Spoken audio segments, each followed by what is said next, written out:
की जीवित पुत्रिका की कथा। एक बार प्रेम से बोलिए जीमूत वाहन भगवान की जय। अब आइए श्रवण करते हैं जीवित पुत्रिका व्रत की पौराणिक कथा, जिसे सुने बिना व्रत पूर्ण नहीं माना जाता है। बहुत समय पहले की बात है। गंधर्वों के एक राजकुमार हुआ करते थे, जिनका नाम था जीमूत वाहन। बहुत ही पवित्र आत्मा, दयालु व हमेशा परोपकार करने में लगे रहने वाले जीमूत वाहन को राजपाट से बिल्कुल भी लगाव नहीं था, लेकिन पिता कब तक संभालते। वानप्रस्थ लेने के पश्चात वे सब कुछ जीमूत वाहन को सौंपकर चलने लगे, लेकिन जीमूत वाहन ने तुरंत अपनी तमाम जिम्मेदारियां अपने भाइयों को सौंपते हुए स्वयं वन में रहकर पिता की सेवा करने का मन बना लिया।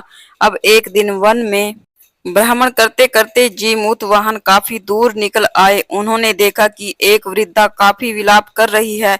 जीमूत वाहन से कहाँ दूसरों का दुख देखा जाता था। उसने सारी बात पूछी तो वृद्धा ने बताया, मैं नाग वंश की स्त्री हूँ, मुझे एक ही पुत्र है। पक्षीराज गरुड़ के कोप से मुक्ति दिलाने के लिए नागों ने यह व्यवस्था की है कि वे गरुड़ को प्रतिदिन भक्षण हेतु एक युवा नाग सौंपते हैं। आज मेरे पुत्र शंखचूड़ की बारी है। आज मेरे पुत्र के जीवन पर संकट है और थोड़ी देर बाद ही मैं पुत्र विहीन हो जाऊंगी। एक स्त्री के लिए इससे बड़ा दुख क्या होगा। उसके जीते जी उसका पुत्र ना रहे। जीमूत वाहन को यह सुनकर बड़ा दुख हुआ। उन्होंने उस वृद्धा को आश्वस्त करते हुए कहा कि डरो मत, मैं तुम्हारे पुत्र के प्राणों की रक्षा करूंगा। आज उसके स्थान पर मैं स्वयं अपने आप को उसके लाल कपड़े में ढककर उस शिला पर लेट जाऊंगा, जिससे गरुड़ मुझे खा जाएगा और तुम्हारा पुत्र बच जाएगा।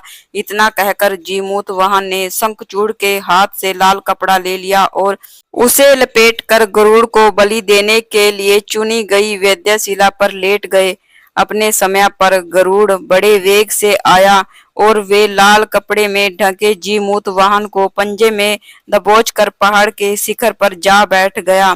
गरुड़ ने अपनी कठोर चोंच का प्रहार किया और जीमूत वाहन के शरीर से मांस का बड़ा हिस्सा नोच लिया। इसकी पीड़ा से जीमूत वाहन की आंखों से आंसू बह निकले और वह दर्द से कहराने लगा। अपने पंजों में जकड़े प्राणी की आंखों में से आंसू और मुंह से करहा सुनकर गरुड़ बड़े आश्चर्य में पड़ गया, क्योंकि ऐसा पहली बार हुआ था।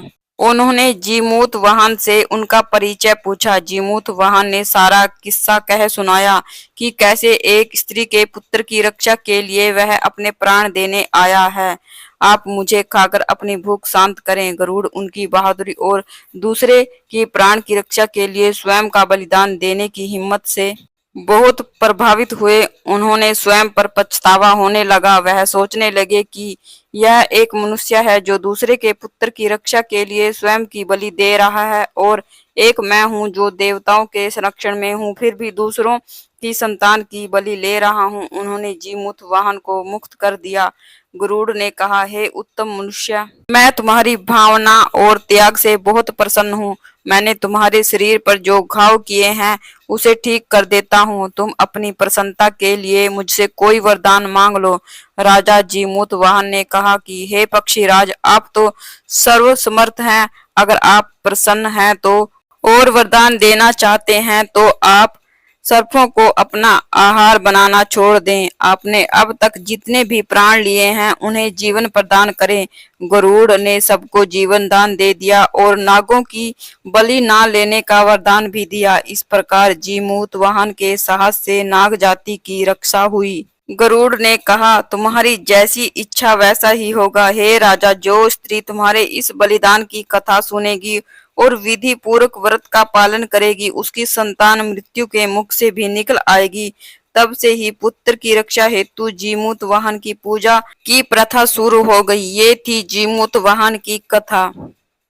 एक बार प्रेम से बोलिए जीमूत वाहन की जय। एक बार एक ब्राह्मण था। वह रोज सुबह उठकर गंगा जी में नहाने जाता और आकर गणेश भगवान की पूजा करता था।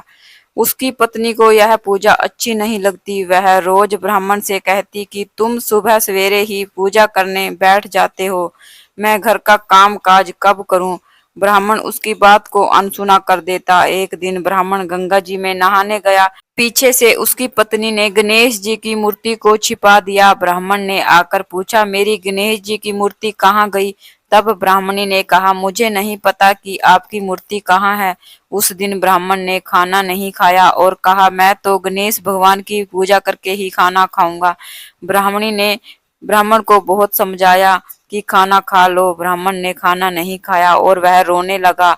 दोनों को लड़ते झगड़ते देखकर गणेश जी की मूर्ति हंसने लगी। तब ब्राह्मणी ने गुस्से में आकर कहा, तुम्हारी मूर्ति वहां पड़ी है। मूर्ति के मिलने पर ब्राह्मण ने गणेश भगवान की पूजा की। प्रसन्न होकर गणेश भगवान बोले, मेरी सेवा करते करते तुम्हें बहुत दिन हो गए, जो चाहिए तुम मुझसे मांग लो। ब्राह्मण ने कहा, अन्न मांगू, धन मांगू, जितना दुनिया में है सुख सारा मांगू। तब गणेश जी ब्राह्मण को वरदान देते हुए वहां से अंतर ध्यान हो गए। उसके बाद ब्राह्मण गणेश जी की मूर्ति को मंदिर में रखकर पूजा करने लगा।